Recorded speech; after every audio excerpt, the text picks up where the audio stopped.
네, 반갑습니다. 지난 시간에 우리는 정적의 기도에서의 그 주의할 몇 가지 상, 1번부터 5번까지 이제 말씀드렸는데, 오늘 두 가지를 더 말씀드리겠습니다.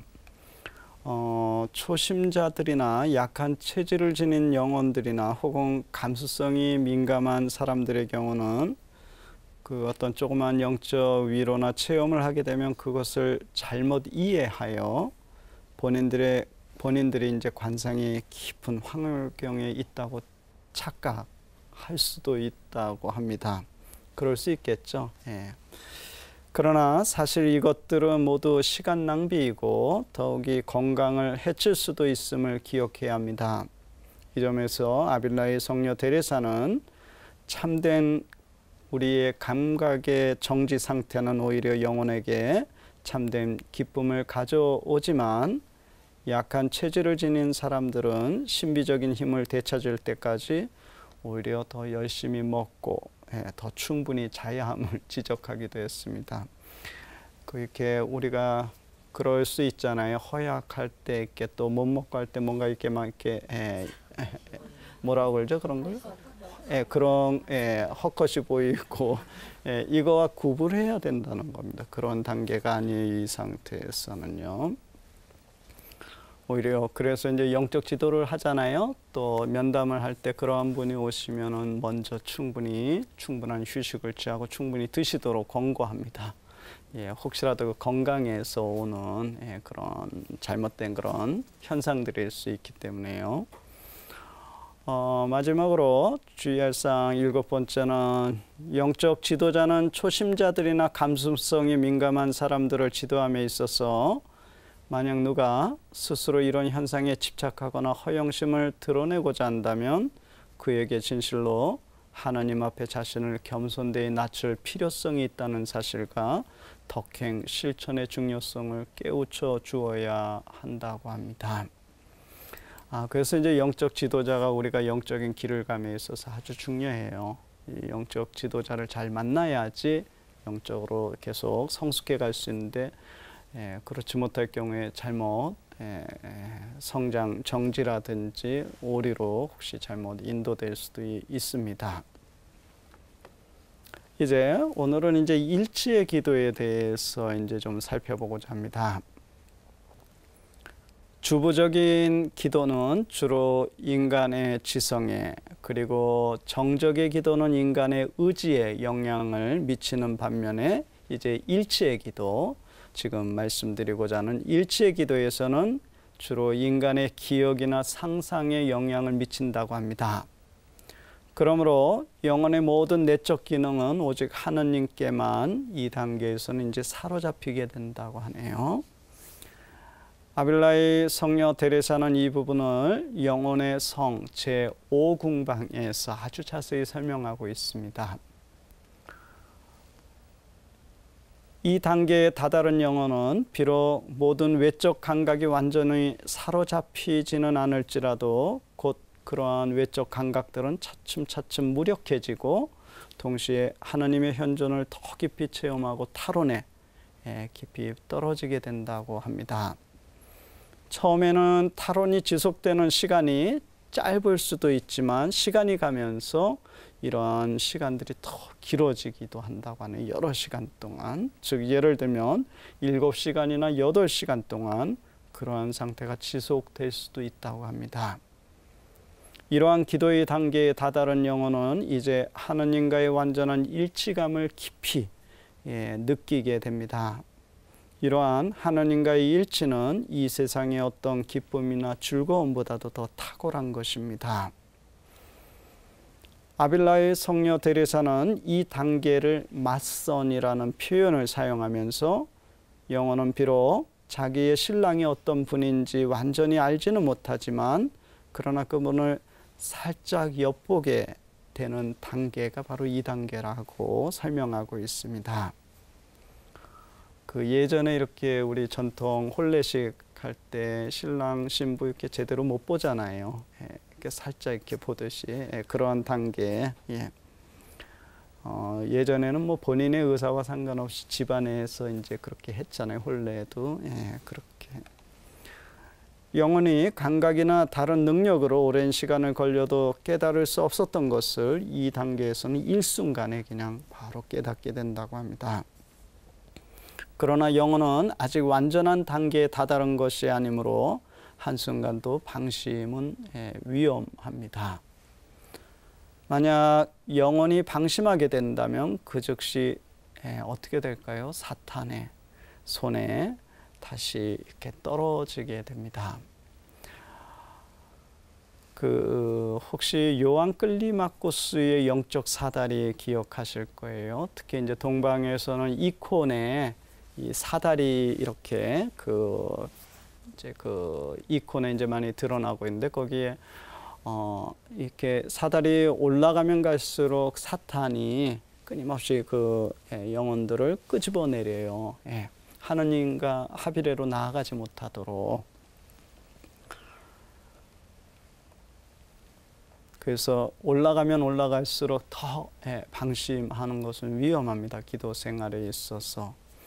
왜냐하면 아무리 굳게 닫혀진 봉쇄의 구역이라도 사탄이 못 들어갈 곳은 없고 아무리 세상으로부터 멀리 떨어진 사막이라도 사탄이 가지 못할 곳은 없기 때문입니다. 그러므로 항상 깨어 있으면서 순수하게 주님께로 나아가야 하고 동시에 우리 모든 유혹을 주님께서 친히 지켜 주십사 하고 이렇게 간절히 기도해야 됩니다. 이 단계의 특징 몇 가지를 좀 말씀드리고자 하는데, 첫째는 기억과 상상은 대개 분심을 일으키는 기능들이지만 이 단계에서는 오직 하나님께만 사로잡혀 있기 때문에 분심이 생길 수가 없다고 합니다. 그러나 영혼이 가끔 낮은 단계로 내려가게 되면 또다시 여러 분심들에 포위될 수 있습니다. 그러므로 기도 중에 아직도 분심이 일어난다면 그것은 자신의 기도가 아직도 이 낮은 단계에 머물러 있다는 증거임을 스스로 직시해야 됩니다. 두 번째 특징으로는 영혼은 이제 세상에 대한 집착을 쉽게 포기할 수 있게 됩니다. 예전에는 아무리 애를 쓰고 결심을 해도 세상적인 재물이나 혹은 사람에 대한 애착들, 이러한 것들, 또 명예욕, 이름병 뭐 이런 것들 있잖아요. 이런 것들이 끊임없이 영혼을 괴롭혔지만 이 단계에 다다른 영혼은 하나님의 도움으로 기꺼이 그런 것들을 포기하게 된다고 합니다.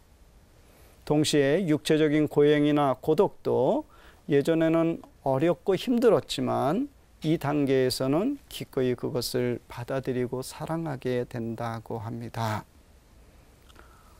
되게 이제 제 성덕이 이제 피정을 이제 오랫동안 해오고 있는데 각계각층의 많은 사람들이 이제 거쳐갔어요.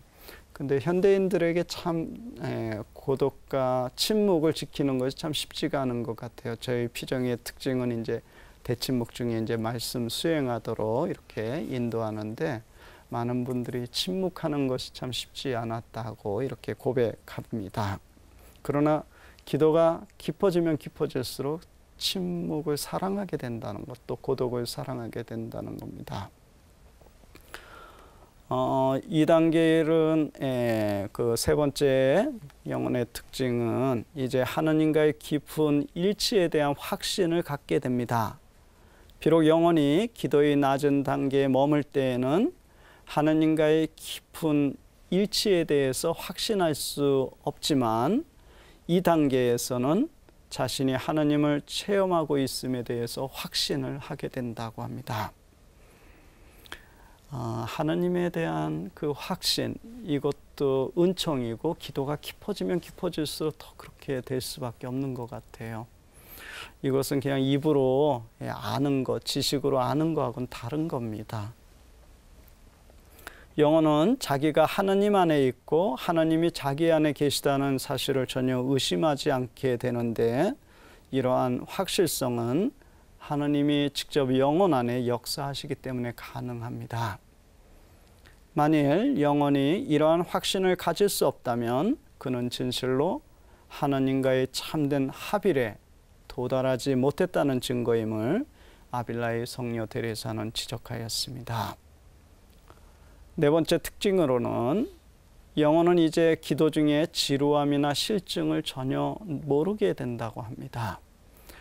아직 초심자의 단계에서는 기도 이렇게 좀 하려고 하면 어떤 때는 막 지루하고 실증 낼 수도 있잖아요. 아직 초심자의 단계입니다. 이런 깊은 단계에서는 그런 것들이 일어나지 않게 됩니다. 하느님께 오로지 몰입된 영혼은 아무리 오래 기도를 하여도 결코 지루함이나 권태를 느끼지 않게 됩니다. 이에 대해 아빌라의 성녀 예수의 데레사는 이 기도의 단계에 있는 영혼은 아무리 기도를 오래 해도 아무런 해를 입지 않게 된다고 설명하였습니다. 다섯 번째 특징은 이 단계에 이른 영혼은 육체적인 감각을 잃게 되고 정신 능력이 세상이나 자기 자신도 잊고 마치 깊은 잠을 자는 사람과 비슷하게 된다고 합니다. 즉 하느님 속으로 깊이 빨려 들어가는 영혼은 마치 육체를 떠난 듯이 감미로운 죽음과 같은 그런 상태를 체험하게 되기도 합니다. 이거 역시 예수의 성녀 데레사 있죠. 이분이 아빌라의 데레사가 이제 지적하였죠. 또 영혼은 이제 주님 때문에 모든 것을 기꺼이 행하고자 합니다. 영혼은 하나님만을 찬미하고 사랑하고자 기꺼이 그분을 위해서 모든 시련이나 어려움들을 겪기를 희망하고 바라고 또 애타하게 됩니다. 또 그분에 대한 끝없는 사랑 안에서 고독이나 보속을 기꺼이 행하고자 하게 됩니다. 이런 측면에서 이제 그 봉쇄 수도자들의 경우는 고독과 침묵 속에서 또 현대의 은수자들이라고 일컫는 그 카르투슈 수도승들은 철저히 세상과 떨어져서 고독과 침묵 속에서 이런 보석이라든지 하나님을 위해서 또 세상을 위해서 끊임없이 기도하고 그런 삶을 살고 있습니다. 그리고 혹시라도 주님의 마음을 조금이라도 상하게 하는 일이 있게 된다면 그것 때문에 매우 마음 아파하고 그렇게 통회하게 됩니다.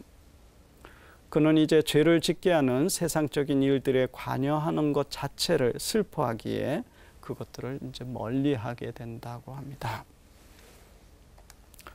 이제 이러한 단계에서 몇 가지 드러나는 이제 현상들인데, 한 영혼이 일치의 기도의 단계에 도달할 때 다음과 같은 몇 가지 현상들이 일어날 수 있습니다.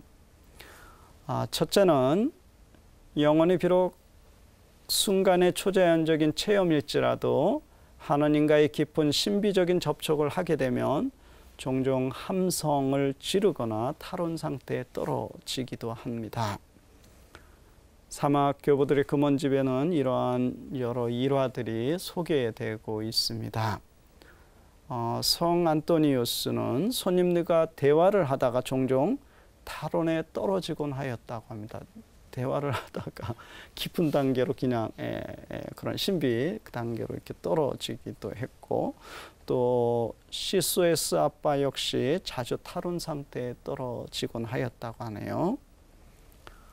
특별히 시소에스 아빠는 기도할 때 이 팔을 들자마자 즉시 넋을 잃게 되었다고 합니다. 그래서 형제들 가운데 있을 때는 될 수 있는 대로 팔을 내려놓으려고 의지적으로 이렇게 노력하였다고. 혹시라도 이렇게 이야기하다 또 이렇게 손을 들면 탈원 상태로 떨어질 수 있으니까. 오늘 강의는 여기까지 하겠습니다. 다음 시간에 이어서 계속 말씀드리겠습니다. 감사합니다.